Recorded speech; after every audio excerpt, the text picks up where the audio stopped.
Кыргызстанда ушундай айыл бар экен. Жолдордун дагы ээси бар.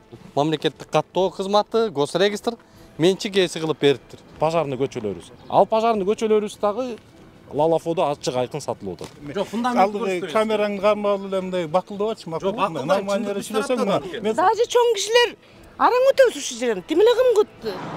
Өтөлү деп биз да өтө албай атабыз. Бул жагыңан токтогуча бул жагыңан жетип келип атат. Маселе качан чечилет? Маселе баралы, көрөлү жеринен. Президентибиздин көзөмөлү менен чечилди да. Эл чогулуп биз ошол жака барбасак, бул иш кала бермек. Мектеп, бала бакча, социалдык, маданий борборлор баарысын жеке менчиктеп туруп чыгарып коюптур да. Бүгүнкү күндө 1700 түтүн балдарын шаарга ташып келип ташып барат экен. Бала бакча жок. Ар бир айылдан Кыргызстан боюнча коммунисттардан 35 сотиктен кертип отурсак не кылат бизде? Элдечи, чоңдор, көзүңөрдү ачкыла, эл үчүн иштегиле.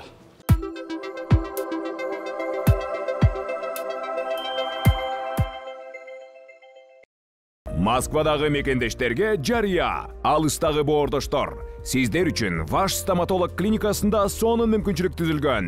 Дареги Лухмановская метросу, Светоозерская көчөсү 32. Медициналык борбордо стоматологияда бардык кызматтар көрсөтүлөт. Терапия, гинекология, урология бөлүмдөрү, анализ тапшыруу, УЗИ. Саат 9-дан 21:00-гө чейин жума бою дем алышсыз кызмат көрсөтөт. Ваш стоматолог заманбап жабдууларды орнотуп, тажрыйбалуу такшалган дарыгерлерди гана ишке алган. Улукбектин катталуучуларына атайын акция жана арзандатуулар каралган. Клиниканын стоматологиясында 20% акция, рентген жана консультация акысыз, ишемби күнү УЗИ акысыз, ал эми жекшемби күнү терапевттин кабыл алуулары акысыз. Ваш стоматолог сиздин ден соолугуңуздун сакчылыгында.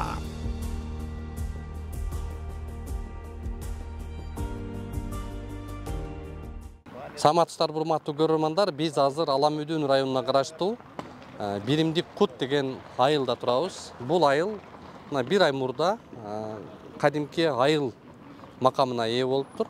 Бүгүнкү күндө дал ушул айылда эң маанилүү, өтө көйгөйлүү жагдайлары менен бизди чакырды. Анын баарын сиздерге деталдуу түрдө алдыда ачып беребиз. Тийиштүү мамлекеттик мекемелерге бул жагдайлар боюнча маселени кабыргадан коебуз.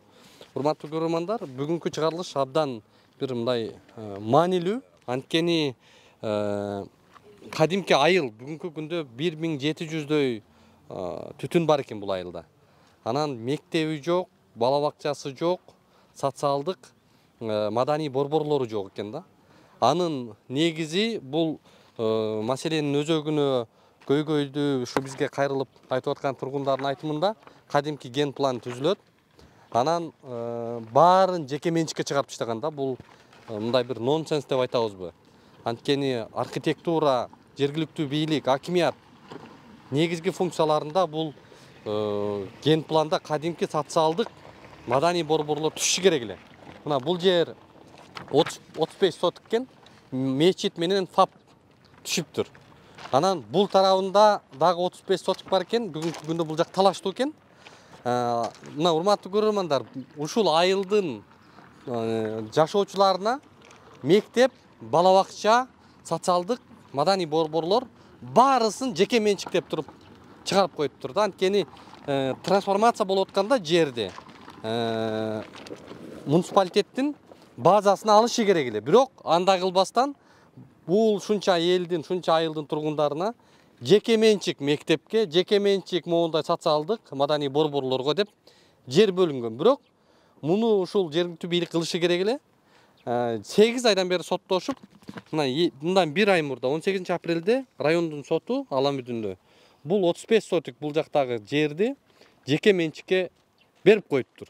Бул мектепти дагы ушу жеке менчикте экен. Муну ушул ээси элди сыйлап, элдин суранычын эске алып туруп, анан мектепти элдин базасына бериптир. Бирок муну жактагы 35 сотик бүгүнкү күндө талаштуу экен. Эми муну жерде жол турат, көрүп атасыздар, Артузда. Бирок бул жерде жол жок ген планда. Бул бир жери болуп турган. Муну бөлүп туруп, сиздер көрүп аткан бул мечит менен ФАПты койгон. Элдин намына деп өткөзүп бериптир дагы. Бул жагын ондай жолду бул жакта ген планда жок, бирок жол ачып алып туруп, нар жагын жеке менчикке чыгарып, мына соттун чечими менен 18 апрелде район соту ошол элдин жерин 2 кишиге өткөзүп берип коюптур. Эл менен ушул жеке менчик ээсинин талаштуу жагдайына негизги күнөөкөр бүгүнкү күндө ушул жерде отурган архитекторлор, кент планды чыгып аткан, айыл өкмөтү, аким, кала берсе губернатор. Мына ушу бир эл, бир айыл бүгүнкү күндө сыздагандан сыздап, кайрылбаган кишиси калбаптыр. Бүгүн биз мунун баарын ачып, айтып, ошол жерде отурган архитекторду, ошол жерде отурган ушул Ала Мүдүндүн госрегистрин, ошол эле аким, айыл өкмөттөрүнө барабыз. Биз менен болуңуздар. Урматтуу мекендештер, Москвадан Кыргызстанга жүк ташыган ишенимдүү ишкерди сунуштайбыз. Ишкердин аты жөнү Зайырбек Маматкаримов. 12 жылдан бери профессионал иш алып барган командасы аманатка кыянаттык кылышпайт. Жүктү Москванын бардык жеринен алып кете алат. Алган жүктү Кыргызстандын бардык облустарына аман эсен жеткирүүгө кепилдик берет. Кыргызстанга жумасына 2 машина жиберилет. Жүк баасы көлөмүнө жараша ыңгайлуу баада 500 рубльдан өйдө бааланат. Дареги Нижегородское метросу Перовское шоссе 9, строение 7. Байланыш телефондор +7 926 788 70 70 0704 70 70 21. Биз азыр ушул Биримдик Кут конушундагы жашоочулар менен ушул жактын тургундарына микрофон суналды. Саламатсызбы? Саламатчылык. Аты жөнүңүздү айтып коюңуз. Аты жөнүм Нурлан Карпбекович, ушу Биримдик Кут жаңы конушунун тургуну болом. Бул тургун бияка келип жайгашканыбызга 6 жылдын жүзү болуп атат. Анан бизде урукка чейин биякты биз жакшы геймпланды карап, изилдеп карап көрсөк, көп нарушенияларды түшүндүк. Анан биз көп жерлерге каккылап эшиктерге бардык, губернаторлорго бардык, акимдерге бардык. Бардык жерлерден чечимди акырындык менен чечип келдик. Буюрса бул мектептин ордубуз бар, 1 гектар 79 соток жерибизде. А жерде биз тиги президенттин өкүлдөрүнө чейин барып, ошол жерден анан биз эл тарапка чечилди, геймпланда жана көрсөтүлгөндөй. Анан биздин көйгөйлүү жерибиз азыр бул скульптурно-оздоровительный комплекс. Биздин көйгөй бул геймпланда көрсөтүлгөндөй биз элдерге жер сатылып атканда айтылган. Бул жерде спорт залыңар болот, тиякта мектебиңер болот деп бүт жерге эметилгенде ошол менен тургундар жер алганбыз, чынында сүйүнүп. Анан кайдагы бир эмелер менен жеке менчикке өтүп кетип атат бул жерибизчи. Анан биз коллективный обращение менен прокуратурага эл кол топтоп кайрылганбыз. Кайрылганда прокуратура изилдеп келип, бияка чейин келип текшерип, мыйзам бузуулар бар экенин далилдеп, анан айыл өкмөткө прокуратура кандай уведомление же сунуш берип атат. Исковый заявление менен сотко кайрылгы деп. Сотко кайрылганда сотто жүрдүк, 8 айдай созулду. Сотубузга айттык, келип комиссияны келип текшерип карап кетпейсизби? Бул жеке менчикке кеткени бизде элдин тургундарына көйгөй жаратып атат. Ошон үчүн эл тарапка чечип бергиле деп тургундар болуп сотко да барып катышып жүрдүк да. Бул айылдын элинин тагдыры мына 8 айдан бери соттошуп атат экен. Сот дагы муну жеке менчикке деп чечип берип коюптур. Кагазына токтомунан өйдө бар бизде. Биз эмнеге мындай чечимге келип калганына сотко мен таң калдым. Негизи эл тарапка чечип берет деген үмүттө болчубуз барыбыз. Бул боюнча апелляционный кайта жаздык. Пожарныйдын орду, мына бизде да биякта 2-3 жолу пожар катталды. Үйлөр жакын салынгандыгына пожарка бизге кеч келет экен, бөлөк жерден чакырса. Ошо жерибизди алып калдык да, биз ошол жерге өкмөткө кайрылып, биз ошака бир станция, пожарный станция ачтыралы деген үмүттө жүргөнбүз. Ал жерибизде жеке менчикке чыгып кетиптир. Анан ортодо бул пожарный кичинекей көчөлөрүбүз бар. Пожарный көчөлөрүбүз. Ал пожарный көчөлөрүбүз дагы Лалафодо ачык айкын сатылып атат. Ошолорду бизге элге кайрып берип койсо, биз деле айылыбызды жакшы тургуну болуп, келечек алып келели деген ой менен жүрдүк эле баарыбыз. Аты жөнүңүз ким? Максат Бекенов, ушул жердин тургуну болом. 2013-жылдан бери жашайм. Мен ушул жерде участокто алып атканда Кайсы жылы? 2013-жылы. Бул жерде деген социальный объектилердин баардыгы каралган деген, крытый базар болот деген, мектеп болот деген, физкультурно-оздоровительный комплекс, садик баардыгы болот деген. Бирок ошонун болот, эртең болот, бүрсү күнү болот деп 2,5 жыл свет жок жашадык. Ушул жерде. Сиз эң алгачкылардан экенсиз да? Эң алгачкылардан, биринчилерден келип, мен ушул жака ээн талаага үй салгам.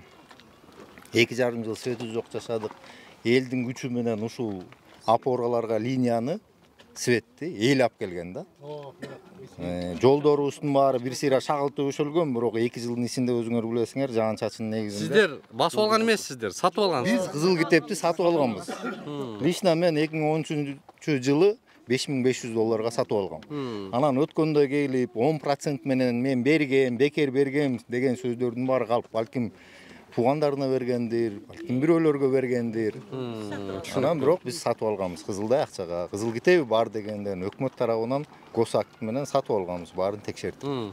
Андан 2015-жылы эле Сарифтин токтому менен биздин кызыл китептин баары жашыл китепке айланып калды. Жашыл китепке айланып калып, дагы эле сотто жүгүрдүк, тияка бардык, бияка бардык, эч кандай тыянак чыккан жок. Мына 2023-жылдын марттын аягына чейин өкмөт бизди вообще караган жок. Өкмөттүн балансын алган жок. Хотя кызыл китептерибиз бар. Эч ким басып алган эмес. Бир ай болду деп атасыздар, айыл макамына официалдуу өттүңүз. Айыл макамына официально өтүп, өткөндө айыл башчысы, айыл өкмөт келди, өзү жарыясын айтып кетти, элдер чогултуп. Эми биздин карамакка өттүңөр деп. Эми мындан ары ушуну менен көйгөй чечилип жыргап калдык деп эч кандай андай жок. Анткени мектебибиз жок, садиктерибиз жок. Мына балдар ойной турган аянчалар жок. Аянчаны салдыралы десек, мынакей физкультурно-оздоровительный комплекстин эмеси бияктан карасаңар болот. Административно-деловой комплекс деп турат. Ушунун ичинде баардыгы бар. Бул жерде боо көрсөтүлгөн жол жок. Муну деген кийинки эмелер эмнегедир, кандайдыр бир эме негизде 2017-жылы кызыл китеп чыгарып коюп. Бул жерден жол келип токтоп калыптыр да могу. Бул жерден жол жок. ФАПтын асты менен кете турган жол бар негизичи. А бул жолду 70 сотыйды 2ге бөлүш үчүн жол ачып койгон да. Анан госорган жанакы кадастр дейбиз. Генпланда көрүнбөйт азыр. Генпланда жок, бул деген 70 соты одно целое болуп турат да. Мына могул жер көсөп коюлуп, муну социалдык ФАП, мечит, айылдын карамагындагы балансындагы экен, бул жакта тетиги жакта короо турат.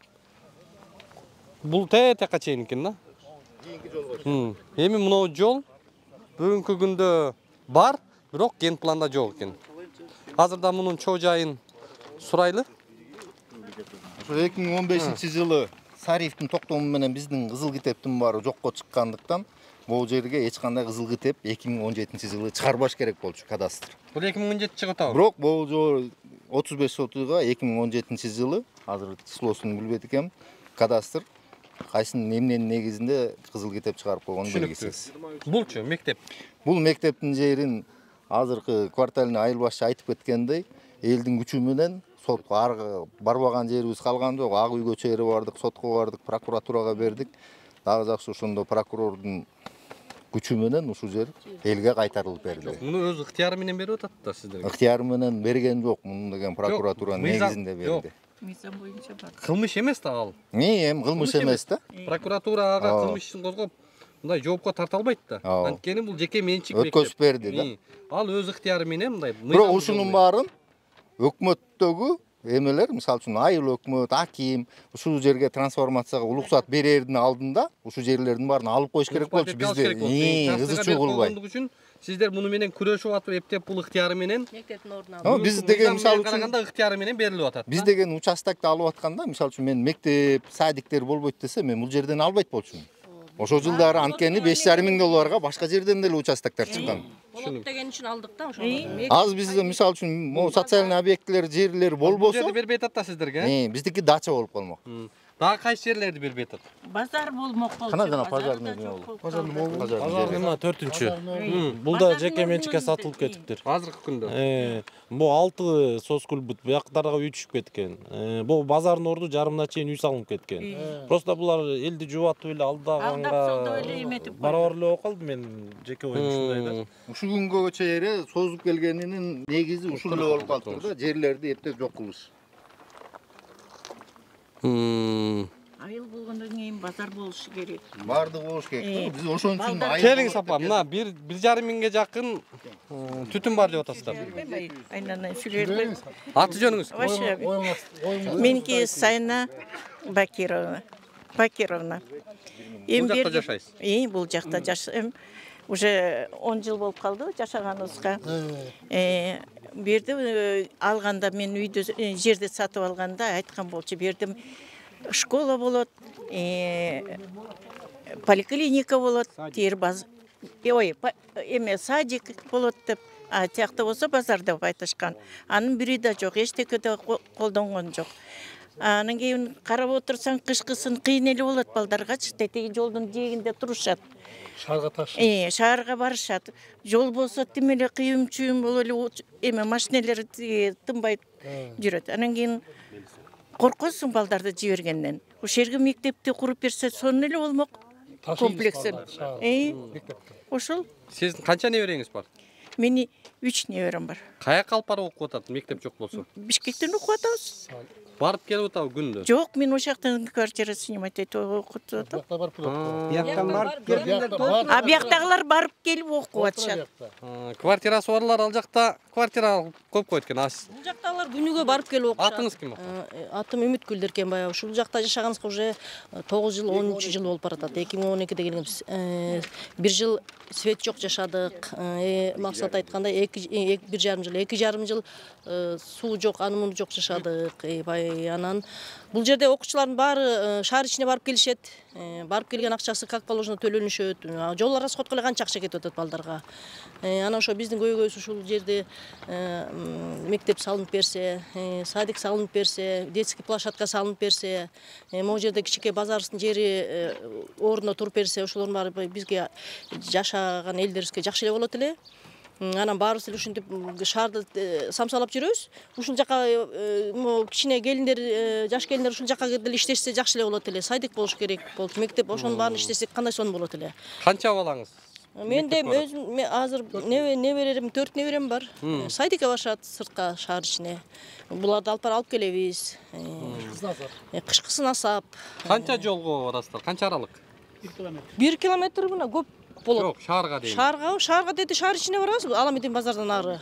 Ошого чейин канча жол эме бар. Күндө барып, күндө алып барып ташып келебиз. Анан ошондой көйгөйлөр бар. Анан могу жолдорубуз дагы мына дагы кичине эме оң болуп келатат. Жолдорубуз да кыйын болчу. Бизде көйгөй ошондой. Ушул жуму месттан орду чечип берсе жакшы эле болот эле. Дагы кимдиңиздер сүйлөшүңүздөр? Келиңиздер. Аты жөнүңүз? Салам алейкум. Ушу Биринчи айылынын тургуну болом. Атым Тентибишев Автандил. Биз бул оздоровительный центрдин эмесин участогун эметкенде сотко көп бардык. Барсак чоң зал сурайбыз. Бияктан элдин атынан 5-6 киши барабыз. Ким эле фамилиясы? Мелисов деген сот кичинекей бир 5 киши аткан эмеге кетип бизди киргизбей койду. Бул айыл өкмөткө баланска өтөрдө бир күн калганда бизди киргизди. Ошол жерден элдин үнүн укпай бир 2 кишинин кызыкчылыгына чечип берип койду жерди. Шашылыш түрдө. Биз ошол жерден сурандык, сотту жылдыргыла, эл ишенбейт. Дедик, бизди сөз укпай койду. Бул кайсы райондун соту? Аламедин районунун сотуна. Ушул жерде мына 5-6 киши болуп барып аттык. Киргизбей коюп атышты. Анан эмеге бир күн калганда соттун чечими азыр кандай болду? Ошол социалдык бүгүнкү эми буларды эме мындай сокур кишиге деле эме маалым болуп турат. Муну легкий конструкцияда алып тур 3 жылга. Анан ошодон жүрүп турду, сот болуп биз эмет бул бала эмете баштаганда задним числом налог төлөшүп, налогду эмненин кызыкчылыгына төлөгөнү белгисиз. Задним числом кайрадан боорген баня дейт эме. Элестетип көрсөңөр, биякта мечит турса, ФАП турат, ар жагында детсад турат, школ турат, анан ушул жерге баня салат экен. Анан дагы айтып кетип жиберсе, ушул жерде айылдык советтин депутаты бар, Аксылык деген жигит. Мына бул жигиттер турат, мына жүгүрүп ушулардын эмгеги зор. Мектепти алышты, детсад алышты. Муну мисалы үчүн биздин балдар, мына мисалы үчүн мен бир балам бар, азыр 10 класс окуйт. Бул азыр эле айтып кетишти, 3 неберем бар, канттан квартирасы өтөт, ошол жакта жашап атышат неберелерим. Келин уулум. Анан бул чечип берсе, ушу түнкүсүн балдар түнкү саат 12-ге чейин волейбол, футбол ойноп келип атышат. Өзүбүздүн мына корлубар алтынын баркы жок деп, бул жерде бир частный ачты, саатына 1000 сомдон төлөп, 800 сомдон төлөп балдар топ ойноп атышат. Муну салдырып койсо элге эле жакшы болот эле. Мына ошо биздин сөз туккан жок, ошону чечип койду. Анан жана жакшылык жөнүндө айтып атпаймынбы? Бул жерде эл чогулат, айыл башы шайлат, канды да келген жок. кайра киши чакырып СМС жазды келбей койду. Ким ал жакшылык? Ошол жерде депутат, айылдык кеңештин депутаты экен. Анан чагымчыл болуп элди эки бөлүп мушташабыз эми чукулда эми. Айылды эки бөлүп атат. Жатып алып атат. Мен шайлабайм, мен 4 кандидатурам бар. Мен айыл башчы өзүм шайланмакмын деп. Эл шайлады. Дагы ким? Мектеп маселеси. Айта бересиз мындай. Аты жөнүңүз? Койлоев Кылыч. Ушу биримдиктин айыл тургунмун. Ушу 2012 жылы 2012 жылы келип тамсалгам. 16 көчө турам да. Анан садик салынат, мектеп салынат дегенден өзүм Нопокуркадан ошакта жерим бар болчу. Ошакта ошо Нопокурка там салайын дегенде биyak немес жакшы болгонта условиясы дегенден 2012 жылы көчүп келген. 2 жыл суу жок, свет жок жашадык. Анан кыскасы мындай. Сот адилетсиз, сот сатылган. Болду, мен сөзүм ушул кыска сөз. Азыр айтылып кетпеди, бул баланска өттүк, мектеп маселеси деп. Бул жана биз ачык эле айтыш керек бул жерден. Биздин урматтуу президентибиздин көзөмөлү менен чечилди да. Эл чогулуп биз ошакка барбасак, бул иш кала бермек. Бизди мына калганда эч ким тоготкон деле жок. Мурунку аким губернаторлор, байкелерибиз алар да жакшы иштеп, жакшы көзөмөлгө алып беришти. Ошо биз чоң үмүттөбүз президентибизге. Президентибиз айткан быйыл кыга кирилди мектеп деп. Мектеп маселеси чынында аябай көйгөй жаратат. Кышкысын особенно түнкү саат 4-тө чыгып алып жөнөшөт балдар. Караңгыда. Анан аябай зээнин кейип кетет ошого. Анан ошо президенттен биз үмүтүбүз чоң. Сабырдуулук менен күтүп атабыз биз айыл тургундары. Биздин айылыбызга да бир келип кетип, өзү таанышып кетсе жакшы болот эле да. Ошо эле ошо. Атыңыз ким апа? Менин атым Арсар, ушу жерде турам балам менен кошо. Эми эмнени көйгөй деген ушуда чоң килеген айыл болдук бул жерде. Балдар деген школго барат экен, школ керек, садик керек. Былтыртан бери айтып какшап атат, жери турат, мына кетебиңер деди. Кана бир да эчтеке башталган жок. Балдарыбыз мына трассадан аябагандай машина көп өтөт.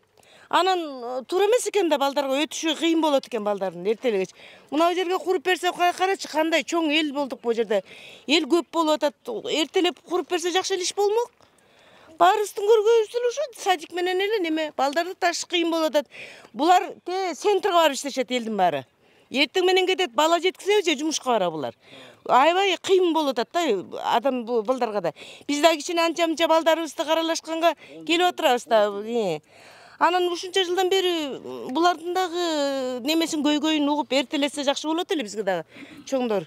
Ошону эле айталы деп атабыз. Ооба. Кырсык болду, балдарды сүзүп кетишти.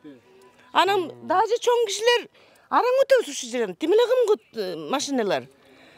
Ошон үчүн эртерээк мындай жардам этсеңер ушул элгечи, элдин көйгөйүн угуп кичине бизге ошо нерсе. Аты жөнүңүз? Атым Айпери Карова. Балдар Куттун тургунумун. Балдарыбыз ушу мечитке келип ойношот. Ойной турган жери жок. Балдар аянтчасы бул жерби? Ушу мечитке келип ойношот. Эч нерсе жокпу бу жерде? Ушу айла жок, келип ойношот ушул жерге, эчтеке жок. Башка ойной турган жерлери жок. Жолдорубуз баарыбыз таштак, эме велосипед, бир нерселерди ойнош керек да аларчы. Ошон үчүн бул бир гана мечиттин алды ушундай болгон үчүн ушакка келип ойношот. Айда турган жери жакта коляскалар бар, сүрөп ушул жакта эс алып жүрүшөт бүт баары. Бул көчөгө ойнойлу десе көчөдө машиналар бар. Могу таш балдарга ойногонго невозможно. Анан айла жок, мечит менен паптын астында жүрөбүз баарыбыз. Ата-энелер. Түшүнүктүү. Аты жөнүңүз? Калбаев Нурлан, мен оюмду айтайын деп атам, өзүм түшүнүм боюнча. Мисалы, могу жер 35 сотикти жеке менчикке кетип атат да. Ар бир айылдан Кыргызстан боюнча конуштардан 35 сотиктен кертип отурсак эмне калат бизде? Элдечи толуп турайын, мисалы үчүн 35 сотикти элге анан өкмөткө берсин деп атабыз да биз. Жеке менчик ээлеричи. Сот тиякка чечип койду, эми кандай болот билбейм. Кертип отурсак эмне калат ар бир айылдан? 35 сотиктен кертсекчи жок калып атпайбы элде эчтеке. Мен ушул ойду айтайын деп атам да, могу чоңдор көзүңөрдү ачкыла, эл үчүн иштегиле. Эгерде булар бербей коюп, мына бербейм дептир да бул жердичи. Мына 35 сотикти мен элге бербейм. Мен бул жерге өзүмдүн бизнесимди кылам дептир. Ошондо бул жерде бала бакча, бул жакта ушул спорт, маданий борборлор курулбай калат экен да. Бул айылга кереги жок экен. Биздин архитекторлор, биздин айыл өкмөтү, биздин госрегистр ген планды чийгени, менчик ээси кылып тааныганы, айыл өкмөт ошого жол ачканы көрүнүп турат. Кыргызстанда ушундай айыл бар экен. Жолдордун дагы ээси бар. Жеке менчикке биздин архитекторлор, биздин ушул мамлекеттик каттоо кызматы, госрегистр менчик ээси кылып бериптир. Жолдун дагы бүгүнкү күндө эгерде жолду тосуп алып туруп, мен бул жактан акчага өткөзөм деп эртең чыкса, анын укугу да. Анткени биздин айыл өкмөт, биздин госрегистр, архитекторлор ушул социалдык маданий борборлорго, жолдорго, мектептер, ушул бала бакчаларга өзүнүн балансына, муниципалитеттин балансына алышы керек эле. Бирок тилекке каршы бул айылда баарысын жеке менчикке кылып коюптур. Анан эми аны ошол жеке менчик ээлери уялып, кой деп элге өткөзүп, элден талашпай жолду мындай өз ыктыяры менен бериптир да. Эгер ыктыяры менен бербесе, анда жолду тосуп алып акчага өткөзүп, бул айылда бир өзгөчө бир жагдай жаралмак экен да. Мына ушул көрүнүш так абдан мындай көңүл бурдурду. Урматтуу көрөрмандар, өзүңүздөр көргөндөй Биримдик Куттун көчөсү бул Калинин көчөсү экен. Өзүңүздөр мына карасаңыздар, бул жакта 1700 түтүн бар экен, айыл. Анан жол аябай тар, мындай бир кооптуу. Күнүнө ушул жерден балдар, жашоочулар жолдун бул тарабына өтүп, шаарды көздөй кетишет да. Бул жерде бир жол чырак, мисалы светофорго бүгүнкү күндө абдан көңүл бурчу маселе экен. Светофор, анан аялдама жок. Бир да аялдама жок. Мына башынан катар көчөлөр чыккан бул Биримдик Куттун конушунан. Эч бир коопсуздук жагдайлары, жол коопсуздугу, адам өмүрүн алдын алуу жагдайлары бул жерде эч бир көрсөтүлгөн эмес да. Эми ушуга дагы биз маселе коебуз. Ошол азыр жергиликтүү бийликке, анын башында ошо губернаторго, акимге ушул суроону койгубуз келип атат. Анткени бүгүнкү күндө абдан ушул аялдамага жана светофорго абдан муктаж болуп турган жак экен. Бул жактан эми чоңдору өткөнгө абдан мындай бир кооптуу болуп турат. Ал эми жаш балдарды кантип айтабыз да? Мына машиналардын ылдамдыктарын караңыздар, мындай абдан катуу өтөт бул жерден. Мына монтипке кичең биягыңдан жетип келет.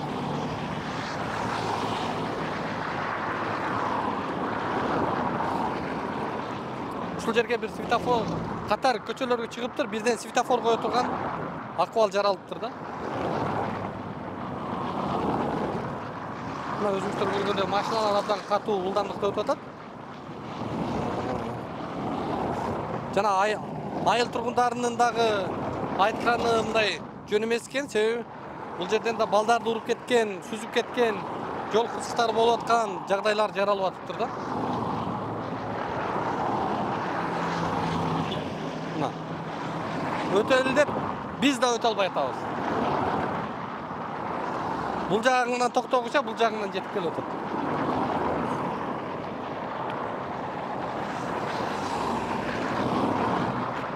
Бул жакка келсең, абдан кооптуу экен.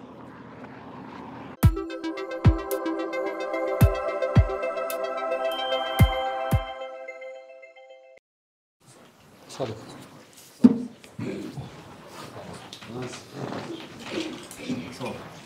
Салют. Так, жакынлап кел.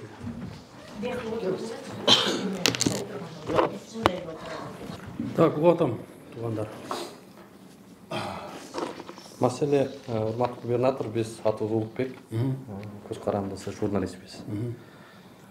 Бизде ушул Биримдик Кут конушунун тургундары чакырып, кайрылып, буга чейин сиз жаңы келдиңиз, сизге чейин далай губернаторго чейин келип, аким калбай эч маселеси чечилбей. Бул жакта ушул социалдык маданий борборлор, мектептер, бала бакчалар, жолдорго чейин кызыл китеп берилип, менчик ээси болуп, муниципальный объекти бүгүнкү күндө эч кандай жагдай жок. Баарысы жеке менчикке кетип калган экен. Муну кайрыла берип тили тешилиптир да, анан ушул жагдай боюнча сизге келүүгө аргасыз болуп, баштабызды отурабыз. Сиздер биримдик кут жашоочусуңар. Мен 700 түтүн бар экен аерде бүгүнкү күндө. Бир ай мурда айыл макамын алып, анан бул жерге эми ушул эл айтып атат. Мына жерге мектеп түшүш керек экен. Бүгүн мектеп жок. Эми ал өзүнчө көйгөй да. Бүгүнкү күндө 1700 түтүн балдарын шаарга ташып келип ташып барат экен. Бала бакча жок. Бул өзүнчө көйгөй. Мейли ага чейин муну жер бүгүн жеке менчикте экен. Муну ушул эл суранып атып, кайрылып атып, анан ушуну бүгүнкү күндө айыл өкмөттүн балансына өткөзүптүр. Бирок генпланды чийип атканда, бекитип атканда айыл өкмөт деген бар, аким деген бар, госрегистр деген бар, архитектор деген бар. Мунун муниципалитеттин балансына изъятия кылыш керек болчу да, трансформацияга бергенде. Андай кылбастан муну жеке менчикке берип койгон, бул буй алганынан өз абийири менен өткөзүп берип коюптур. Макул эми. Муну жер бүгүнкү күндө жол келип жок могу жерде. Фактически жол турат. Бул жагына 35 соток менен ФАП менен мечит салыптыр дагы. Буягын бүгүнкү күндө соттун чечими менен 18 апрелде жеке менчикке тарабына сот чечип, Аламидин соту чечип берип коюптур. Бүгүн бул жерге бала бакча менен ушул спорт зал түшүш керек экен. Муну жеке менчик ээси бүгүн баня кылабыз деп туруп, 2017-жылы мораторийге карабай туруп, мына мончо куруу үчүн госакталып атат. 17-жылы. Анан эми эл кайрыла берип, бир гана президент калыптыр. Анан ошого президенттин өкүлү катары сизге маселени койгону келди да азырчы. Мына могу жерде пожарный деп турат экен, бирок муну да бүгүн жеке менчикке берип коюштур. Мына жерде кетип атыптыр. Мына базар деген жер дагы жеке менчикке кетип калды. Бул нонсенс да. Мына жолдорго чейин кызыл китепти менчик ээси кылып таанып берип, анда кереги бар, анда ул архитекторду тийген архитектордун. Бул киши Муратил Жолдош таанысыздар да? Жаңы келгенсиз да? Бул киши да жаңы келди. Кыскача маалымат берип койсоңуз, Муратил Жолдош. Биримдик кут боюнча бул жерде 2008-жылы башталган, биринчи басып алды ошол жерге кеткен Карганбек Самактын жери болгон абы. Ооба, ошол жер. Ошонун жери болгон. Басып алган эмес. Жок, ошонун жери болгон деп саткан, ошол саткан. Ошону сатылып, анан ошол боюнча 2014-жылы кайра госактылар жок болуп кеткен да. Жараксыз кылып чыгарып коюшкан постановление менен, өкмөттүн постановление. Темир Сариевдин убагында чыгарган. Ошондон бери булар арзанып жүрүшкөн, биз макам алып аттык депчи. Анан кечээ биз сиздин колдооңуз менен 2023-жылдын 20-апрелинде кайрадан комиссияда карап 1674 адамга кайра ошол мыйзамды кылып бердик да. Айыл макамын алып бердик. Лебединов айыл өкмөтүнүн балансына биримдик кут конушу болуп өттү балансына. Могул жер боюнча сүйлөшүлгөн эле. Силер эми айтасыңар бизге. Муну айтып эле келген. Мектеп салып беребиз деп жүрөбүз. Ооба, мектеп арабтар фондунан караштап атабыз деп сиз айткан 700 орунлуу мектепти караштап, бирок арабтар чечилек деди баягы. Бул биримдик кут боюнча мен проекттиксин бергем да мектепке. Ооба. Арабтар турат да. Бул боюнча проект готовый. Мектеп түшөт экен бул жерге. Бул жерге мектеп түшөт. Бул жерге 750 месталык 750 месталык уже готовый экспертизадан өткөн проект бар. Качан түшөт билем? Эми бул жерге азыр жана финансированиясын караштырып атабыз. Финансированиясын. Бул жерге түшөт в любом случае. Энди область боюнча эми көп жерге мектеп куруш керек. Биримдик кут бизде бар. Булчу. Билесизби, барып көрдүңүзбү ошол жерде? Көрдүм мен. Мен мурда көрдүңүзбү, могу жол ачылып калган. Барып келем. Баягы азыр оңдоп атпайсызбы? Кругойдо, Косойдо уланча көрүп келгем мен. Бар. Могу жерде жол ачып алган бүгүн. Ооба, көрдүм. Бирок бул боюнча арыз сот чечип берип койду. Эми муну мындай кылалы. Бул боюнча эми соттун чечими бар экен. Бул жерде бала бакча деп атасыздарбы? Бала бакча школа. Бала бакча түшүнүп кетейин Мурсат мырза. Бул мектеп 1 гектар 79 соток жер. Биз эл нааразычылык акциясы менен урматтуу президентке чейин барып, сиз менен да чогуу кирип бердик беле. Бул мектепти биз айыл өкмөттүн балансына алдык, мектептин органы. Бүттү да бул. Проекти сиз туура айтып атасыз, даяр болуп калды, биз да укканбыз. Экинчи маселебиз бул Тоскулбүттүн жеринде бул 35 соток физкультурный оздоровительный комплекс курула турган жер жеке менчикке өтүп кеткен. Ошол боюнча биз прокуратурага эме бергенбиз мынакей. Элдин колдун немелери менен чогулуп. Бизде азыр аянт жок, балдар ойной турган жерчи. Бүт баары мечиттин алдында чогулуп ызы чогулуп жүрдү. Анан Биз ошака физкультурный оздоровительный комплекс алып, ар жагын артын парк кылалы, апаларыбызга, балдарыбызга оюн аянт чыгып дегенбиз. Ал боюнча прокуратурадан кылмыш бар деп табып, айыл өкмөткө исковый заявление менен кайрыла деген. Ал боюнча 8 ай соттоштук. Бирок соттун чечими, мына тургундар болуп биз бардык. Ачык эле айкын көрүнүп калды. Биз акыбот айттык, ишеничте жарыяладык. Процессти жылдырып бергиле десек дагы шашылыш түрдө чечти. Андан кийин эле райондук. Андан кийин эле бул 4-чү пожарный бул жерде коммунальный хозяйственный комплекс, служба эксплуатации территория пожарный депо деп турат. Муну да түн ичинде сатып ишиптир. Кошуналары далилдеп берет. Бул дагы соцкулбуттун жери, биз ошакка пожарка салдыралы деп. Марат деген мурунку айыл башчыбыз бар биздин. Карганбек Самаковдун Арстан деген адвокаты бар. Жер частный, туурабы? Болчу. Бул жер Карганбек Самаковдон сатып алып атасыздар да? Участоктарды. Получается, моуларды дагы ошолор сатып атабы анда? Ошолор сатып атат. Ошолордун адамдары сатып атат. Могу жерди жалпы трансформацияга Кыргыз өкмөтүнө берет.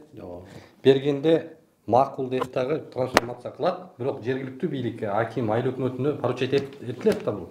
Муниципалитеттин балансына мына социалдык, мамлекеттик кызмат көрсөтүү үчүн объектлерди алгыла, жолдорду, мектепти, бала бакча жана башкаларын.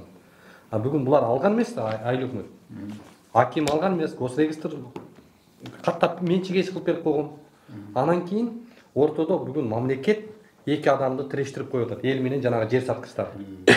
Эми ушуга сизге келгендигибиз айыл өкмөттү чакырып, госрегистрди, архитекторду чакырып, эмне үчүн мондайга жол берип атат? Архитектор бияка келди. Архитектор отуруп турбайбы? Архитектор айтып берсинчи, эмнеге мындай болду? Мындай кылалы, мен түшүндүм, мисаланчы. Мен түшүндүм. Жана мектеп боюнча менде маалымат бар. Салыш боюнча. Мен азыр мындай кылайын, бул жерден бир комиссия түзөйүн. Райондуктун кошолу барып чыгып бүт далилдеп келсин. Мектеп боюнча дагы азыр мен каражат издеп атам. Бул боюнча проект бар. Биримдик кут. Азыр несколько фондторго бердик. Бюджеттен карайбыз. Азыр бир каржылоо маселесин бул боюнча да чечебиз. Бул жерге 750 месталык мектепти ошол мектеп курабыз да бул жергечи. Садигине эле? Жок, только мектеп. Только мектеп. Только мектеп. Мектеп 750, а садикти еще караш керек аны. Эми мен да туура түшүнүп койгула. Область боюнча азыр 60га жакын мектеп керек. 60га жакын мектеп керек. Сот бар, эми сотко биз келип жүрдүк да, сот бүт жабык эшигинен бизди киргизбей. Мына бул баланы киргизет аран.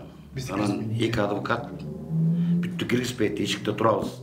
Сот биз эме айыл өкмөтүнө өтөргө бир күн калган автоматский чечип тиги жер саткычтарын баланын эмесине койду. Ал жер ээси келген да жок ошо. Көргөн да жокпуз. Бир эле юрист жүрөт. Ал юрист жана Самаковдун адвокаты Арстан деген муну сот болуп иштеп тур, нарынан бери иштеп келиптир. Көлдү. Ошонун юрист экен ал. Өзүңүз выяснениелери келип берип көрүп кетсеңиз жакшы болот эле. Мен өзүм деле келейин. Маселе качан чечилет? Маселе баралы, көрөлү жеринен. Хорошо? Мен айтпадымбы, жанагы сот боюнча контролдо берейин, облус сот менен. Хорошо? А бул жер боюнча ошол жана комиссияны жөнөтөйүн. Аты жөнүңүздү айтып. Мен Тайтилиев Өмүрбек, 1-зам аким Ушул районунда. Бул жагдай боюнча азыр кайсы мекемелерден келди? Бул жерде мына комиссиянын мүчөлөрү архитектурадан, кадастрдан айыл өкмөт башчысы, Лебединовка айыл өкмөтүнүн башчысы. Жергиликтүүлөр, жергиликтүү калк. Жагдай боюнча эмне деп айтасыздар? Жагдай боюнча биздеги материалдар боюнча бул жер баягы жеке менчик болуп, айыл өкмөт тарабынан тийиштүү иштер жүрүп, сотко беришкен экен. Бирок жакын арада сот болуп өтө, соттон сот баягы жеке менчик ээсинин тарабына чечим чыгарып бериптир. Ошол. Архитектура боюнча так. Жагдай боюнча билесиз да, аты жөнүңүздү айтып коюңуз. Мен Кожобеков Кубанычбек. Мен эми айта турган болсом, бул жер жеке менчик адамдын жери болгондо, 132 гектар жер трансформация болгондо, анан мондай генплан мына мен колумда турбайбы, ушуну разработка кылып, иштеп чыгып, деди проектimiz Анан кийин могу жерде жанагы бир нече жанагы соцкультурдун жерлерин калтырганда мектеп, ФАП, базар жанагы жана башка объекттер боюнчачы. Анан могу жерде турган мына көрсөтүп коеюн. Могу жалпы аянты 70 соткабы? Жалпы 70 сотка, 71 сотка жер соцкультурдун жерине калтырылып, кийин болсо могу жерге өзүңүздөр көргөндөй мечит, анан биягына ФАП салынып, жартысындачы. Жартысы турганда, себеби дегенде бияка салганга агеште тиги ушу жердин ээси дагы агеште шартта болгон эмес экен, ошончо турган. Азыр деле мына бош эле турат. Өткөндө жанагы жердин ээсинин представительдери келип бизге анан кийин могу жерде бул жер аянттардын баары бөлүнүп кеткенби, бөлүнүп кетпедиби? Анан могу жерде эмелер калганда, ошо соцкультурдун жерлери, анан жолдор дагы оказывается тиги ошо жердин ээсинин балансында калып калыптыр да. Анан кийин ошо боюнча эсептеп бергиле деп биз эсептеп колуна бергенбиз. Анан ошо соцкультурдун жерлерин баарын тең тиги айыл өкмөттүн балансына өткөрөбүз деген жанагы өз ара келишимдер жүрүп атканда, анан жерге болсо жер бош турганда деп тетиги жанагы Песка блоктун эмеге уруксат алып турам, бирок ал жөн эле временный эле. Эгерде бул жерге бир кандайдыр бир баягы макулдашуу менен эме түшсө, ал алат да, эч кандай ага маселе жок. Ага эч кандай эме жок да, убактылуу эле нерсе. Анан жерге салганга да көп өзүңүздөргө көп каражат керек экен да. Көп каражат керек. Ошо боюнча азыр пока бош туруп атат берчи. Анан бул элдер болсо бирөө алып алды дегендей кылып атат, бирок мен азыр баягы сатуу жана тиңдей мындай келишимди билбейт экенмин. Кадастрдан же тиги эмеден тактап көрөлү. Атак биз тараптан жер бош эле турат. Сиз азыр ошол дагы деле ошол бойдон ишеничте жүрөсүз. Бош, эч ким ээси жок деппи? Жок, ишеничте эмес эле. Мына ген план боюнча бул соцкультур турат мындай да. Эгерде мына мен сүйлөшүп көрдүңүзбү ушул боюнча? Жок, мен сүйлөшкөн жок. Мен өзүмдүн көз карашымды айтып атам да. Мындай да. Бул ким алса да, кандай болсо да, бу жерде баягы целевой назначение деп коет да, максаттуу багыты өзгөрүлбөйт. Эмне болсо ушул жерге соцкультурдун объектиси салыныш керек да. Могу айыл тургундар үчүн. Мен как ген план боюнча айтып атам да. Жанагы ээси эшматты мына госрегистр келиңиз да, сразу эле ошол момент эле. Могу жер бүгүн бош дейт архитектура. Азыр ал жеке менчиктин аты жөнүңүздү айтып коюңуз. Эшмамбетов Өмүрбек. Мамлекеттик каттоо кызматынан, Бул жер эмне? Көрдүңүзбү? Эме уруксат экен. Мындай да, тиги мындай силер мындай да. Бул жер башында деле жеке менчик жанагы могу 132 гектар деле бирөөнүн жери болчу да. Анан ошол ген план боюнча калтырылган буларчы. Анан эми мен айтып атпайм, мен архитектура жагын айтып атам. Ким ээлик кылбасын, баары ушу соцкультур жанагыдай болуп участок бөлүнүп кетпей кылып бөлүп берип койдуңуздар. Анын архитектуранын проектиси негизинде бөлүнгөн жер ал. Эмнени бөлүнгөн? Кайсы бөлүнгөн? Жер. Жок, кайсы эмне? Бул деген соцкультурдун эле жери болуп турбайбы? Ачык көрсөтүңүз. Кимиңиздерге ишенесиз ошондо? Бул эмне проектиси бар, кана көрсөтчү. Сиз көп жылдан бери бул жакка көңүл бура элек окшойсуз, а? Канча жыл болду иштегениңиз бул жакка? Жакшы эле, көп эле жыл болду. Билет экенсиз анда баш аягынан. Негизинде бөлүнгөн кылбайт. Жок, үчкө бөлүнүп жана бул соцкультур үчкө бөлүнүп, бул мечит-сечиттер соцкультур деле объекттер. Ээсин көргөнбүйсүзбү? Ээсин таштап коюңуз да. Жеке менчигине тандык экен азыр. Эми мен айтып эмнеге анда жеке менчик? Жеке менчигин аны мен билбейм, аны жердин ээсинен сурагыла да. Мен кайдан билем? Мен деген билет киши катары чакырдыңыз да. Градостроитель катары айтып атам да. Бул архитектура жагынан айтып атам. Мен тиги юридический жагынан алган жокмун. Бул могу эшматтык же ташматтык деп мен ген план боюнча айтып атам да. Ген план боюнча бул жер соцкультурдун жери. Соцкультурдун жери. Ким болбосун, акма талабы, ташма талабы жерге соцкультурдун объектиси салыныш керек да. Анан кийин мындай да, Анан кийин может быть жана жердин ээси может быть элге өткөзүп береби, может быть айлык өткөзүп бере ал саны биле албайбыз да. Анткени бирөөнүн менчиги да. Түшүндүм, макул. Эми айлык өкмөт сизге да? Дагы аты жөнүңүздү айтыңыз. Качкынбайыл Адилет, Лебединов айлык өкмөтүнүн башчысы. Бул жакта айлык өкмөтүсүз. Айтыңызчы, мына жер азыр тагдыры кандай болуп атат? Азыркы күнү сотто турат. Райондук соттун чечими боюнча жеке жакка чечип берди. Айлык өкмөткө эмес. Азыр облустук сотко обжалование бердик. Азыр процесс жүрө элек. Бул жакты менчик ээси болуп башка бирөө алып атат азыр, э? Ооба, Акмат уулу Эрмек деген жаран.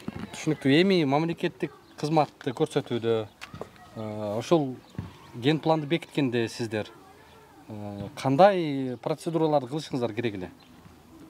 Процедурасы менен эле жүргөн. Бул жердин ген планын жанагыда айтып өтпөдү. Бул жер башында жеке менчик жер болгон. Жеке менчик жактар ген план түздүргөн. Социалдык объектилердин баардыгы ошо ген планда көргөзүлгөн. Бул жак жеке менчик аймак болуп калмак беле кандай? Баардыгы жеке менчикке өтүлгөн башынан. Анан 2022-жылы 4 объектини муниципалдык менчикке алдык. Азыр ушул ФОКту алалы деп сотко кайрылып атабыз. Маселе мындай болуп атат. Азыр бул жерде жер жеке менчикке кетип атат. Бул баардык жер айыл жеке менчик болгон экен. Аны трансформацияга берип атыптыр. Бергенде сиздер айыл өкмөт катары, мына акимият бизге мамлекеттик милдеттемени аткаруу үчүн социалдык объектилер керек. Алар мектеп, алар жол, ал ФАП, ал бала бакча депчи билдирүү бергенсиздерби? Бул эми трансформация 2008-жылы жүргөн. Ал убакта кандай иш болгонун айтып атабыз биз. Айыл өкмөт ошо трансформация 2008-жылы жүрүп атпайбы? Ал убакта кандай иштер жүргөн, кандай сөздөр болгон биз билбейбиз да. Биз азыр 2023-жылда турабыз. Бүгүнкү күндөгү маселени чечкенге ошо кандай туура эмес иштер болсо дагы, туура болсо дагы ошону азыр элдин талабына мамлекеттик муниципалдык менчик тарабынан 1700 түтүн бар экен. Булардын балдары каяка барат? Кайсы жолдо жүрөт? Кайсы мектепке окуйт деген ойду ким кылыш керек эле? Эми жер өзү башынан жеке менчик болуп атпайбы? Ошол маселенин баардыгы ошолорго такалып атат да. Эгер ФПСтин жери трансформация болгон болсо, автоматически социалдык объектилердин жерлеринин баардыгы айыл өкмөткө өтмөк. Азыр бул жерде жеке менчик болгондон кийин башынан баштап эле бул эми Конституцияда каралган ар бир жарандын жеке менчиги корголот депчи. Жок, жеке менчикке берип атканда бул мурда болчу да. Жердин ээси жеке менчик. Мегиле трансформация кылып бериле деп өкмөткө кылдырып атат да. Ошо кылдырып атканда сиздерден бир сунуш берилдиби? Бизге мунулар керек, эртең социалдык кызматты биз элге тейлөөдө могуларга муктаж болобуз. Ошону биз изолятия кылып сатып алышыбыз керек ал жарандан. Билбейм, 2008-жылы кандай маселе болгонун билбейт экенмин. Мына аким катары сиз бул жагдайга кандай дейсиз? Эми бул баягы негизинен баягы убадан негизинде эле болсо керек да туурабы? Бул жердин жеке менчик ээси болгон. Анан жерди таркатып берип атканда убада кылып калтырган да атайын ушул жерде туурабы? Соцкультур болот деп. Бирок документальный эч нерсе жок окшойт да туурабы? Маселе ошондо болуп атат да. Бүгүнкү күндө укук ошол кишиде катталган бойдон калып атат да. Ошону жокко чыгаралы деп мына айыл өкмөт сотко берип атат да. Ооба. Буну негизи мындай мамлекет ойлоныш керек беле буга чейин? Мамлекет ойлонгон үчүн азыр айыл өкмөт сотко берип атат да. Жок, башталып атканда. Эми башталып атканда кандай болгон экенин билбейбиз бизчи. Биз деле мына жан келип иштеп аткан адамдарбыз бул жердечи. Эми мына ушундай маселе бар экен, ошол маселени чечели деп атабыз да. Мына архитектор сиздер ушул жерди өткөзүп атканда айтпадыңыздарбы айыл өкмөткө же акимге бекитип атканда? Бул жака эртең мунулар керек деп. Токтоп турсаң сен мындай түшүнүшүп алалычы. Мына дагы жолу кайталап коеюн. Могуреки 132 гектар жер бирөөнүн менчиги болчу. Мына бул туугандар турбайбы? Билет.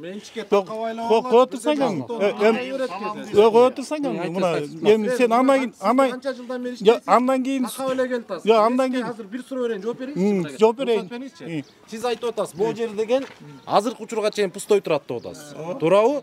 Эмеске далилин көрсөтүп берейин. Буга эч кандай кагаз берилген жок деген видеобуз бар сиз менен мен сүйлөшкөн. Берилген эмес Нурлан. Ал буяк деген соцкультуктун жери, ошо бойдон туруш керек дегенсиз, туурабы? Андан кийин бул сот отурум башталганда кийинчерээк кагаз көтөрүлүп чыгып атат. Убактылуу биз бергенбиз. Легкий конструкция деп атат. Сиз пустой деп атасыз. Жүрүңүз меске бартып, куюлган фундаментти көрсөтөйүн азыр. Мен сага эми мындай кылайынчы, давай эми. Жок, фундаментти көрсөтөйүн. Камераңды кармап эле мындай бакылдап атчы, макул. Нормально сүйлөсөң, могу жанагы 35 сотка жөнүндө айтып атпайм. Эгеринде могу жерге соцкүт салынса, туугандар, тиги алат. Эч кандай маселе болбойт. Бул временный туугандар. Анан эгерде инвестор таап салабыз десеңер, бул бошот бериш керек да. Бошот берет. Бошотулган ал. Бошот бербесе не кыласыздар? Бул менчик эси болуп атпайбы? Анан эми мындай болуп атпайбы? Эми андан кийинки действиялар менен юристский жагына киришпейт экен. Мен элдин баарынын үчүнө жооп бербейм. Мына бул эме айыл өкмөт айтып атпайбы? Мына жанагы тетигини алып эме кылгыла деп, жана инвестор тапсаңар бул маселе кабыргасынан коюлат. Эмне салам десеңер, пожалуйста. Байке кечиресиз. Буну бүт соцкульбуттун жери деп атасыз. Хорошо, бул деген айыл өкмөт көрүш керек болчу. Бул жердин жарымын фап мечит салып атасыз. Аны айыл өкмөткө өткөзүп берип атасыңар. Монун жарымын эмнеге өткөзүп бергиңер келбей атат? Sen daha жол айтам, мен юридический жагын мен карабай, мен как будто мен жарымын алып калгансың. Жок, сен мындай кылсаң, мен как будто мен жарым бөлүп, булар салдырып туруп анан өткөрүп, тегине калтырып калгандай сүйлөп атасың. Разработка башталгандан бери иштейсиз. Сен мындай кызыл китеп чыгып атпайбы? Өкмөт жыйынтыгында кандай кыласыздар азыр? Эмне болот? Жыйынтыгында жана буйрук чыкты, акимдин буйругу. Тийиштүү буйругу чыгып, азыр эми карайбыз, комиссияны карап туруп. Ошо комиссия түзүлүп карасын маселени депчи. Бул жакта. Биз баягы чыккан соттун чечимдеринде аныктамаларын окуп таанышып, бир аз убакыт керек да. 1-2 күн. Анан кийин ошондо бир нерсе айта алабыз да. Ошон үчүн мына комиссия кимди да киргиздик. Нурлан мырзанычы. Мына тийиштүү иш алып барабыз да. Эмне болот сиздердин кийинки кадамдар? Кийинки кадамдар сотко барабыз. Учуу облустук сотунан соттошобуз. Жыйынтыгын көрөбүз, ошого жараша андан ары иш алып барабыз. Сизге кадастрдын өкүлү сурообуз. Бул ичке жолдор жана пожарный төртүнө дарыдан атып турат. Жерлери жанагы ошолор сатыкка келсе кандай жол менен бир токтотуп койгонго укук бар да силерде. Ушунча эл возмущать этип чыгып, ушунча эл биздин көйгөйдү айтып атабыз. Же бизди элди укпай эле кайта купли продажа боло береби? Просто сатып алган киши эртең күйүп калбасын да. Кулун берсең, кулун эле документ бересиң. Бизде документ эч нерсе кыла албайт. Документтин негизинде эле каттоочу органбыз. Документтин негизинде эле документ алып барса болот. Биз анда аны жана сүйлөшкөндө айыл өкмөт багы айыл өкмөт менен аким иштеш керек бу жерде. Тура совместно чыгарып туруп, анан айтпады, эмки уведомлениялар таркатып береби. Всё хорошо. Отлично. Урматтуу көрөрмандар, жыйынтыгында ушул комиссия түзүлүп, комиссия мына бүгүн ишин баштады. Азыр ошо өзүңүздөр көргөндөй жергиликтүү чиновниктер келип, маселелерди бир катарда түшүндүрмө берди элге. Эми мунун жыйынтыгы эмне менен бүтөт, качан, кантип бул нерсе жолго салынат? Анын барысына дагы биз көңүл буруп мындай четте калтырбайбыз, анын жыйынтыгын көрсөтөбүз. Биздин каналга жазылып, пикир жазыңыздар, бөлүшүңүздөр, катталып коюңуздар.